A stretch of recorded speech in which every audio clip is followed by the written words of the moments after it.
Welcome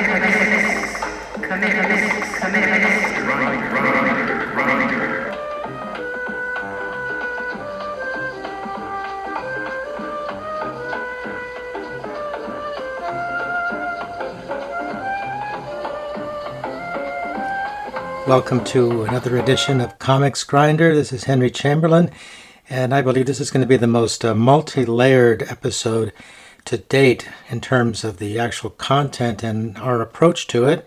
I'm going to start with a recap of the book, and I'm going to read a little bit from the press release, which I think is one of the best press releases I've come across in quite a while. It says, Paul Auster's The New York Trilogy, City of Glass, Ghosts, The Locked Room, set to go on sale April 8th, 2025. This highly anticipated graphic adaptation of Paul Auster's beloved series offers a postmodern twist on detective and noir fiction. So keep in mind, Paul Auster is a magnificent writer. He just passed away just shy of a year ago, but he got to see the end result of this book. Now, for people who are really into comics, this will immediately resonate with you. City of Glass. That's the iconic landmark comics adaptation of City of Glass, a novella, which was part of the New York Trilogy series. Now, what's happened now is that Paul Karasik, who worked on City of Glass, he was the art director. I imagine he created the storyboards, and then David Mazzucchelli went on to create the actual adaptation. That was back in 1994. That's when it first came out. Now, Paul Karasik, I guess over the years, it's been 30-some years, thought, well, wouldn't it be something if we brought to life those other two stories? And that's what's happened. So Ghosts, art direction Paul Karasik, illustrator Lorenzo Mattotti. The Locked Room, which is the ultimate treat, everything done by Paul Karasik. So I'll just go through some pages, and these are the classic pages from the original City of Glass. This is quite a treat. And I was just talking to Paul during our conversation, which you will get to see and listen to momentarily. I was talking to him about the series of pages where the word balloon has the tail thrust down the throat of the character. The character is very vulnerable, has a very difficult time just existing, let alone articulating anything of any great at any great length. So this is just to me, this is like it gets down to the bones of what these stories are about. It's about the struggle to tell a story. What is a story? You can question it down to the very words. And so this series of pages have that detail of the word balloon making its way through early cave drawings down the gutter, and then just randomly going everywhere, every which way, and finally down some abysmal area, maybe down some gutter, and a broken doll still talking. So, very powerful stuff. Let me move on, and as we make our way through some more pages. And just an amazing book, But so the trick when you do a comics adaptation is to always go beyond the visual metaphor, always go beyond just a direct adaptation. So these three stories have done just that, gone beyond. Now this is Lorenzo Mattotti's contribution, and it's nice to see these introductory pages. Here goes by Paul Auster, adaptation by Paul Karasik and Lorenzo Mattotti. And I love how the drawings and the text balance each other out. They're both just powerfully working together, page after page. And it'll alternate from time to time into more of a classic comics treatment, and then you've got just a full-throated drawing power of Mattotti. And then we move on a little further down, Very otherworldly, sometimes dark, sometimes whimsical. And then we get over here to Paul Karasik's contribution, The Locked Room. And it's a delight. Paul Karasik has his own particular style, all done in pencil. And, I know for a fact that even professional cartoonists are intrigued by just doing something only in pencil. Because for a lot of folks, once you lock in a way of doing things, it's hard to imagine it being done any other way. But there's a lot of beautiful visual metaphors that I think it's just a delight, an utter delight. And so I invite you to seek this book out. You could, unless you've already done so, read the original prose novels and then tackle the graphic novel, or you can most certainly just dive right into the comics adaptation. And it's just so much fun. I would say this is the big treat for 2025. And I'll just take the cover off and show you. There it is. And now we will jump right in to our conversation with Paul Karasik.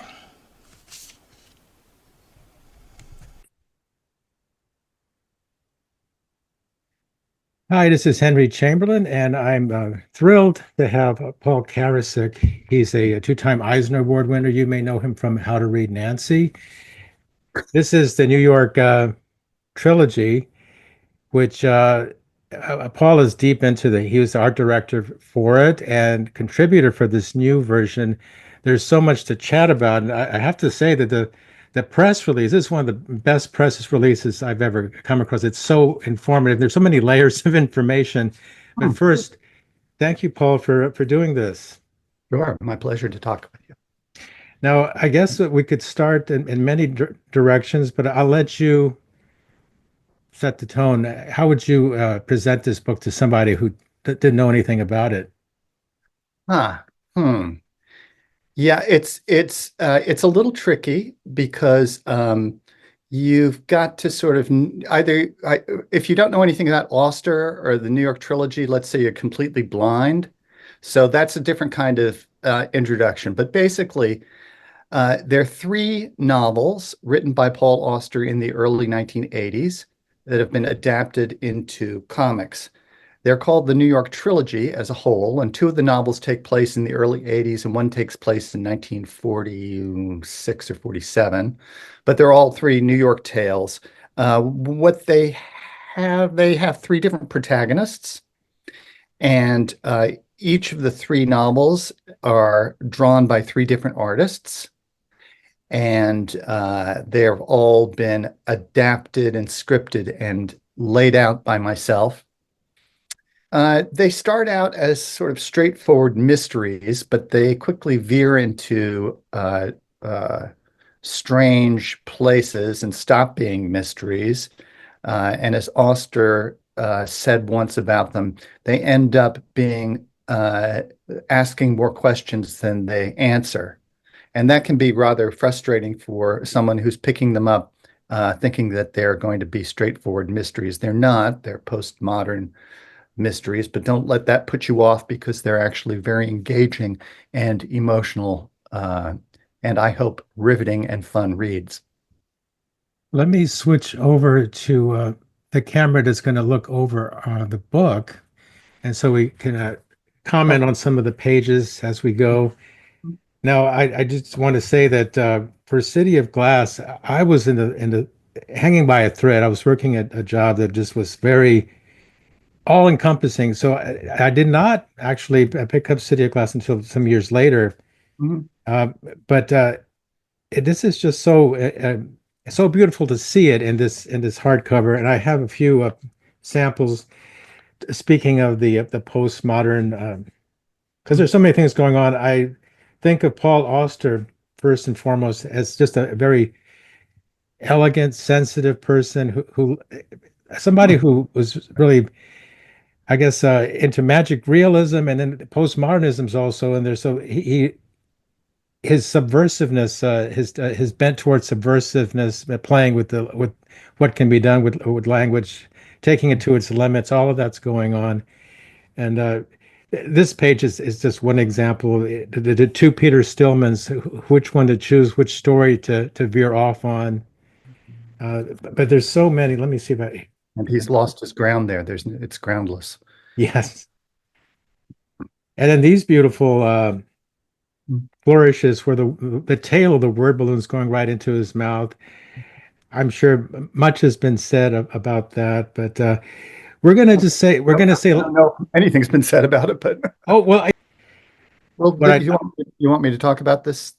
why don't you? Yeah, let's let you dive in and talk about this page.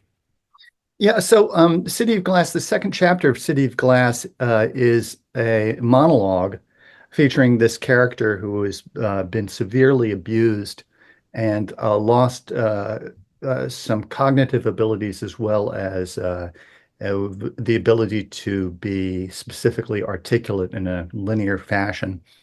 Uh, and in the book, in the prose book, it's an entire chapter. And this was a problem. This is actually one of the reasons why this book was chosen um, back decades ago when we did the original adaptation, because this chapter seemed impossible to translate into comics.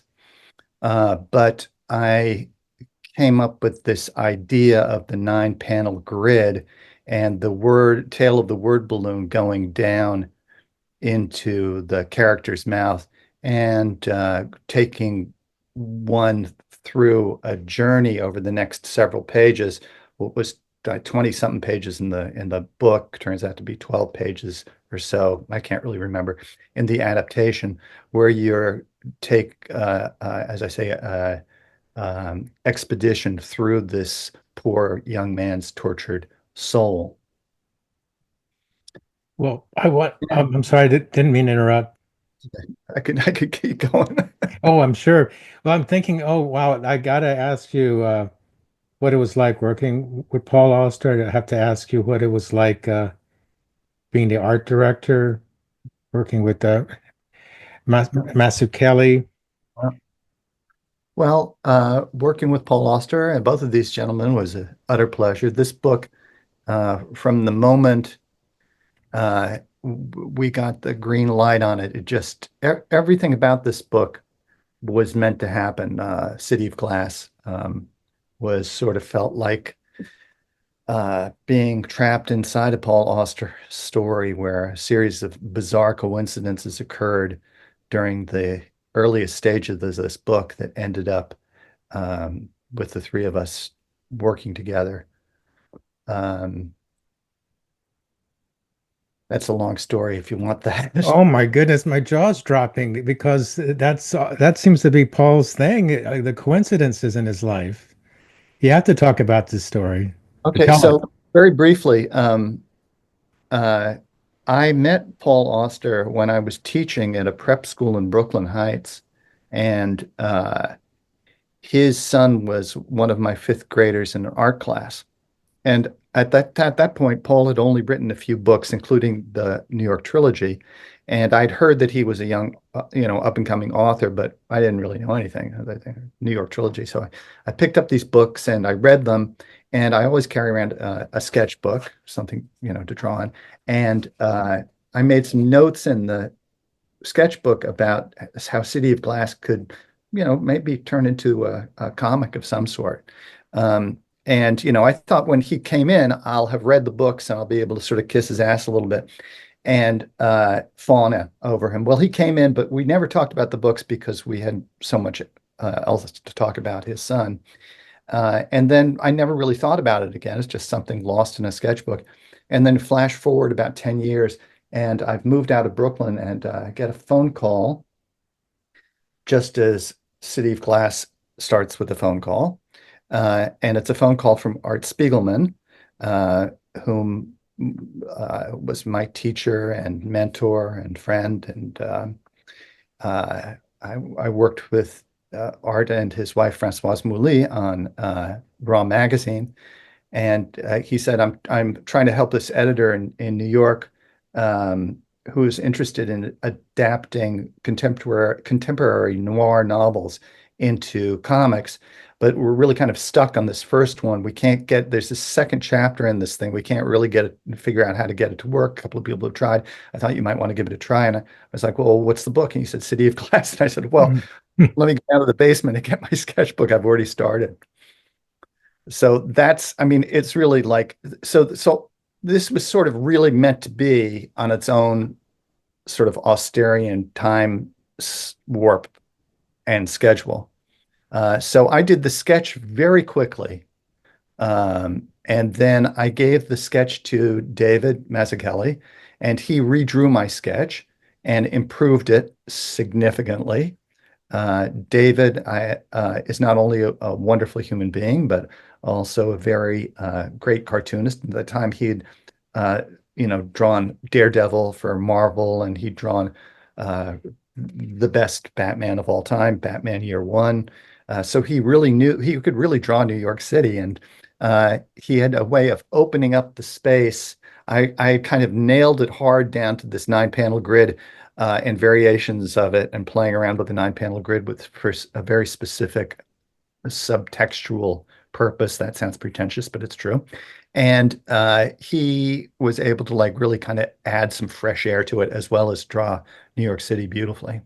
So that's sort of the long version of the long story. Oh, well, I love it. I'm sure our listeners, readers will enjoy that. Um, I'm going to make a big leap over to your work. It's three books. It's the City of Glass, which goes back to 1994 publication date, and then we have the two other stories, Ghosts and the Locked Room. Yep. And your contribution is the Locked Room, and you're Well, it's a just to yes, be clear, I mean, I drew all three volumes as sketches as and did sketches. all the scripting. But with the Locked Room, I did the sketches and the writing and all of the drawing. Yes, that's what I meant. Okay, just to make sure that you understood that's what the deal was. Yes, you were the art director for Yeah. this one. You're everything, Mhm. and you get to play with pushing the limits of metaphors and storytelling, comics, all we've learned and processed deep in our psyches about postmodernism. I love this guy in the chair, the narrator, as he's like thrown through a loop from what he's heard and comes back to his senses, finally gets back down to the living room. But there's a lot of delicious things going on. I'm not going to be able to cover them all, but I'm going to jump to one of the examples that really is quite delightful. You're playing with word balloons. He's being seduced by this character, and the character just is going on and on. And so the word balloons are mounting. Some are repetitive, and there's so many that he's like floating up in the air, being lofted up by all the verbosity. Yeah, she's getting a little drunk and he can't get in a word and edgewise. And so at one point, Auster writes her words uh, held me aloft or something like that. I actually, sometimes Auster will have written something. Yeah, I scarcely bothered to listen. I was floating inside that voice. And so that like little turn of phrase kind of led me to this idea of the word balloons holding the character aloft, you know. Uh, Yeah. and then I just kept going with it and saw where it would take me. Well, when people ask, and I've been asked this question, trying to pitch my own work. Is well, why would you want to do it as a graphic novel? Well, because a graphic novel it's a whole other animal. So you're investigating the work in a whole different way, and it's just there's I have so many notes. I have a pile of notes. I'm not going to be able to get to all of them. So I mean, if you think, oh, well, it's going to be like a watered down version of something, no, it's its own thing. It's very you can immerse yourself in this. There's I mean, take it away, Paul. Tell me some more about what I'm about this vibe I'm going on. Um, well, they're both. Auster wrote a prose novel, and so this is a graphic novel. And Auster's concerns have to do with primarily with what it is to be human, as well as quite distinct literary concerns about reading and writing and the nature of fiction and words. And so, in translating these ideas into a graphic novel, it's also a novel. And so they're sharing certain sort of ineffable qualities, including scanning the page from top to bottom, from left to right, turning the page, and the effects of turning the page. So someone asked me the other day, would I ever be interested in working on a film adaptation of these books now that I did the graphic novel? And I was like, well, yeah. I mean, if somebody gave me complete creative control and an endless budget, that would be fun. But it wouldn't be the same at all because it's a graphic. A movie is not a graphic novel. It's not a book. So we'd Yeah, have to then reinvent a third filmic language that would echo and amplify some of the themes of Auster's. exactly. Yeah, you'd have a lot of processing.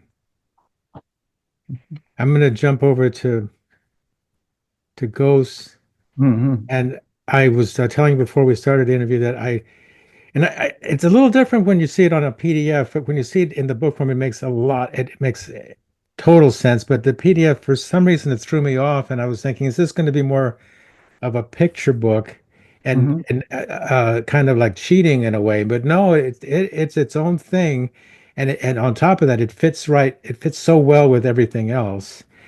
Um, now, I'm just for fun, I'm just going through all these pages, but there's all of these beautiful metaphors. The character, like all the characters in here, all the main characters, they're wondering, why am I writing this? Who am I? Somebody overseeing me? So there's issues of surveillance. There's issues of, well, what's the use? Are these words communicating what I want them to communicate?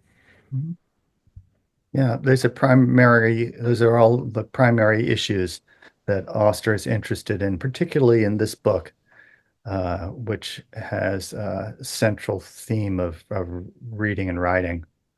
Um, so this is, City of Glass wasn't planned to be a trilogy when Auster originally wrote them. Just one thing led to another, and they all happened, and they all have some similar fundamental concerns, and they were at a certain point he'd written the first two, and he realized, well, you can't not write a third one. But he described them once as a not a trilogy, but as a sort of as a triptych, and with similar concepts, underlying concepts and ideas, but each one is definitely a distinct story and distinct plot line, and so they deserve a distinct graphic solution to the translation. Now, And oh, I'm sorry. Go ahead. go ahead. Well, I don't think we've really touched upon what Paul himself thought of the comics adaptation. I'm sure that he was tickled pink because it was experimental and it was sort of on a different track, not this exact same track he was on, but what was his view of it? Can you give us a window into what it was like working with Paul, his view of what was going on with comics? How hip was he to comics? Well, I would say that he before he died last year, he saw all of the finished art and reviewed all of everything several times. So we were fortunate enough to be able to go through the heavy weighting there. Um, I wish you could see this all in a single volume, but Yeah, um, he was very supportive from the outset. And I guess the thing that is most important to know is that, in terms of working with Paul, was that he gave us complete freedom to do pretty much whatever we wanted to do with only one rule. And the one rule was that every word in the adaptation had to have been written by him. Of course, there are far fewer words, this being an adaptation in a comic, and we can show what he had to write out. Often we can show it with pictures, but and which is one of the primary rules of comics. If you can show it, you don't need to say it. But he was, other than having to be faithful to his text and his storyline, we were able to, monkey around with all sorts of different kinds of three different sets of graphic ideas. And I think he was quite pleased with them. Yeah, he, he gave it his approval.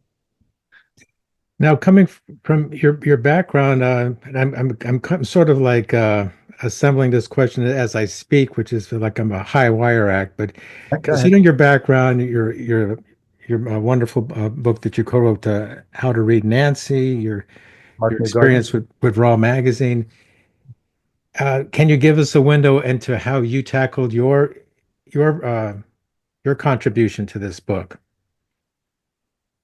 Well, this is, by far the longest sustained piece of comics that I've ever done and may ever do. Uh, and it was uh, very challenging for me to do this much work and have the trust and confidence in my own drawing. I just, uh, uh, it was quite a challenge and took me a long time with several false starts.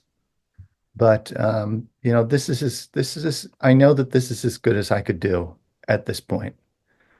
So, it does the job. I know exactly what you mean as to finding the right feel for the book, and I think it's so smooth and natural. And I mean, you're thinking it back, well, the original City of Glass, how can I compete with that? But you've got Right. your own thing going. Well, I And mean, exactly. I mean, that's what it had to be, not look at all like David's or Lorenzo's. And, it's natural since, my drawings, most of my published work, certainly in the last 20 years or so, my comics work, my work, my gag cartoons for the New Yorker, or any extended piece for the New York Times or the Washington Post is all done with this, this like basically with a Blackwing pencil and ink wash, and then a lot of Photoshop. So it made sense that it wasn't like, oh, I've got to learn a new tool. I Mhm. was like, oh, okay, well, I'm drawing this. I can draw on a pencil, and it's not going to look like David's ink wash or at all like Lorenzo's. Plus, I mean, they've got a different approach to image making. Yeah, yeah, exactly. Well, I'm just blown away by it. It's So much. It's very strange to be looking at somebody flipping through this book, I have to say. Uh, with well, this that's kind of become my little trademark thing. weird effect. Yeah, Well, it's no one's seen this book yet. I know. You have one of the very few copies that's out there, and to see somebody else who talked to somebody else who's read it and looked at it, and now we're looking at it. This represents, decades of work for me. And the fact that it's out there in the world is going to take some getting used to. Well, I'm not going to keep you for too much longer. I think we're on a good vibe, so I'll just ask a couple more questions. I was struck by this page. Am I correct me if I'm wrong? Is this a Mobius strip, isn't it? Yeah, it's kind of a faux Mobius strip, but Yeah, that the implication is that he's got himself trapped in uh, uh, an endless loop yeah. with this uh, having agreed to be the steward of this childhood friend's unpublished work. And he's fooling himself that he's actually doing something uh, uh, other than other than marrying the guy's wife and building a family that he's actually doing something productive and fruitful. What he's actually has got himself into a lockstep in a Mobius strip of paper. Hmm.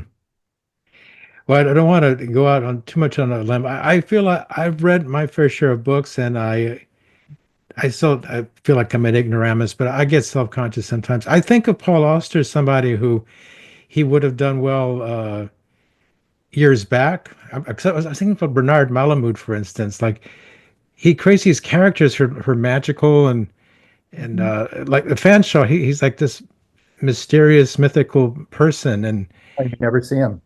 yeah, and it's the added treat is there's a Nathaniel Hawthorne connection. Oh So yeah. for people who are new to whatever level of reading that you're into, there's a lot of delightful treats in here. Yeah, I mean, there's references in here to Cervantes, one of Auster, probably Auster's favorite writer. Hmm. Melville, there's a Melville story in there too, and certainly a couple of Hawthorne stories in all three volumes. And some of them are sort of just implied or visually implied. I think of Nathaniel Hawthorne. He probably would have done well in the It's a graphic postmodern novel. era. I could think of him. He would have figured it out. Okay, so these are the ground rules we're playing with. All right. But I wanted to ask you Yeah.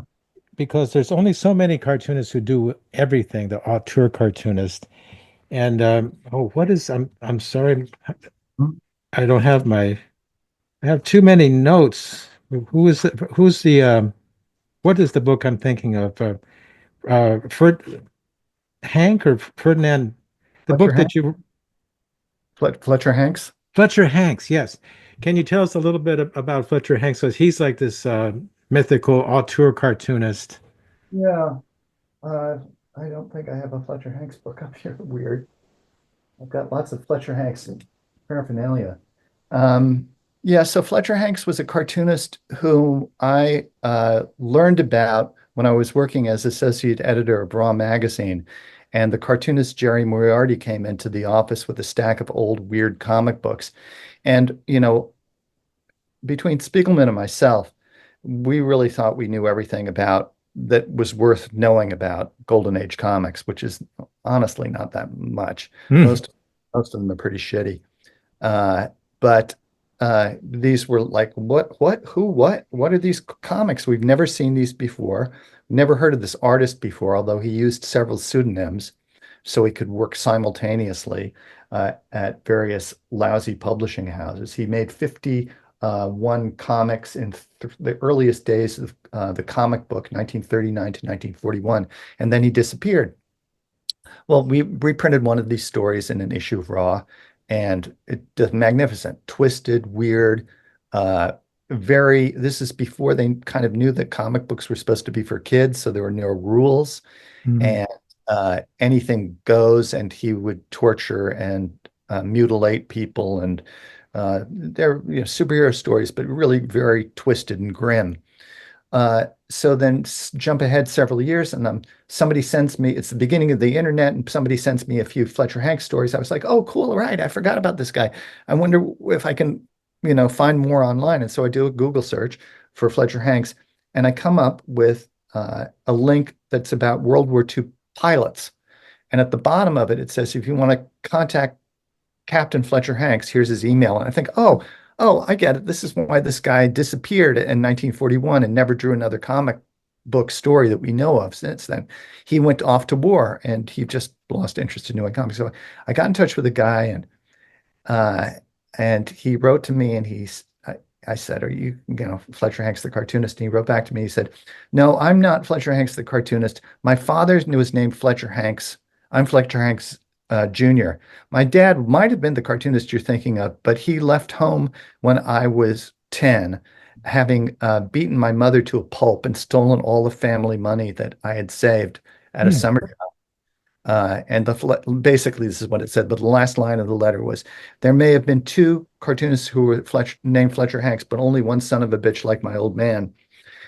And so I met this guy, Fletcher Hanks Jr., and when I met him and heard the story of this brilliant cartoonist who disappeared, I decided I had to track down all of his stories, all the Fletcher Hanks published stories.